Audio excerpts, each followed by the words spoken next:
গত কিছুদিন আগে রানীর বাজারে কিছু দুষ্কৃতিকারীর কালী মূর্তি ভাঙাকে কেন্দ্র করে উত্তাল হয়ে ওঠে।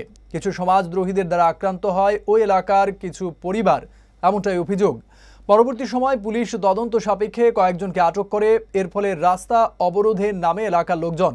খবর পেয়ে ঘটনাস্থলে ছুটে যান মন্ত্রী সুশান্ত চৌধুরী। অবরোধকারীদের সঙ্গে আলোচনা করে রাস্তা অবরোধ মুক্ত করেন। কিছুক্ষণ পরেই ছেড়ে দেওয়া হয় তদন্তের সাপেক্ষে আটক করা অভিযুক্তদের।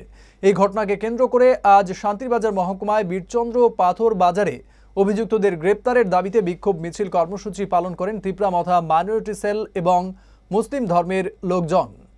ज्यादातर लोग कम्युनिस्ट पार्टी करते थे, वो लीडर का भी किसी ने उसका वोट का प्रॉब्लम हो जाएगा, उसको वोट नहीं मिलेगा स्टेटमेंट देने से। हम लोगों का घर जलाने से उन लोगों का कोई फर्क नहीं पड़ता है।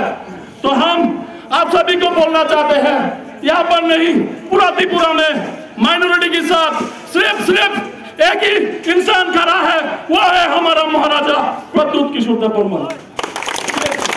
आप लोग माफ कीजिएगा, हमारा महाराजा का साथ खड़ा रहिए।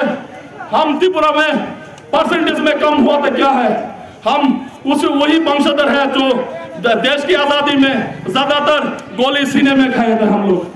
तो हम आप लोगों को बोलना चाहते हैं, पूरा त्रिपुरा में आप लोग मैसेज दीजिए, हमारा गार्जियन, हमारा लीडर एक ही है, वो है प्रद्युत किशोर देवबर्मन, महाराजा प्रद्युत किशोर देवबर्मन।